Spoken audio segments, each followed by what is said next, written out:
Saya coba masuk ke contoh klasik aja. Ada seorang salaful ummah dulu dari kalangan tabi'in. Beliau mengadakan perjalanan perniagaan dari Baghdad, ibu kota Irak, ke Damaskus, ibu kota Syria. Pada saat menuju ke sana, zaman dulu orang mengandalkan cahaya matahari. Kayak kita sekarang lagi terang begini, mereka jalan. Mereka tidak punya penerangan, nggak ada lampu, nggak ada apa. Kalau tiba malam, maghrib, mereka terpaksa nginep, tidur di situ. Besok pagi baru mereka turun, baru mereka keluar lagi istilahnya, gitu kan? Jalan, karena gelap, nggak bisa lihat apa-apa. Orang ini sebelum waktu dia jalan, perjalanan dari Irak ke Damaskus memakan waktu kurang lebih 3 hari. Hari pertama dia jalan pagi sampai tiba maghrib, masih hari pertama itu, dia tiba-tiba berada di sebuah hutan. Pohon lebat, semuanya hutan, dan pas sudah maghrib terbenam matahari, gelap sekali, dia nggak bisa lihat apa-apa. Dan saya sudah bilang tadi, terpaksa orang-orang zaman dulu gitu, dia nginap di tempat yang dia ada. Kalau dia bawa kemah, dia buka kemah, pokoknya dia nginap di situ, nggak bisa bergerak, mau kemana nggak jelas, nanti malah kesasar kemana-mana. Orang ini lalu umumnya musafir, dia sholat maghrib isya jamak qasar takdim, maghrib dan isya di waktu maghrib, isyanya dipangkas 2 rakaat di qasar, maghribnya tetap 3 rakaat karena yang dipangkas cuma yang 4 rakaat, duhur, asar dan isya. Kemudian ditakdim, dimajukan di waktu maghrib. Lalu dia coba tidur lah, istirahat. Dia coba paksain dirinya tidur, kemudian di awal malam dia bangun. Awal malam ini kurang lebih kalau kita sekarang jam 11 malam. Dia bangun. Waktu dia bangun, dia bilang, dia ceritakan tentang dirinya, saya mau sholat, dia bilang. Saya mau sholat. Lalu saya sholat, dia bilang. Saya sholat 2 rakaat. Tahajud, habis wudhu saya sholat.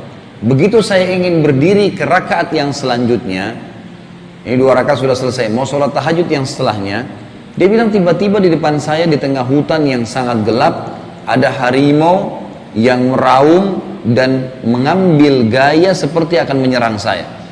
Kakinya satu maju, giginya sudah dibuka dan meraung, ingin menerkam saya. Kalau kita bayangkan diri kita di posisi orang ini, tengah malam, sendirian di hutan, harimau sudah di hadapannya tiba-tiba dan akan menyerang dia.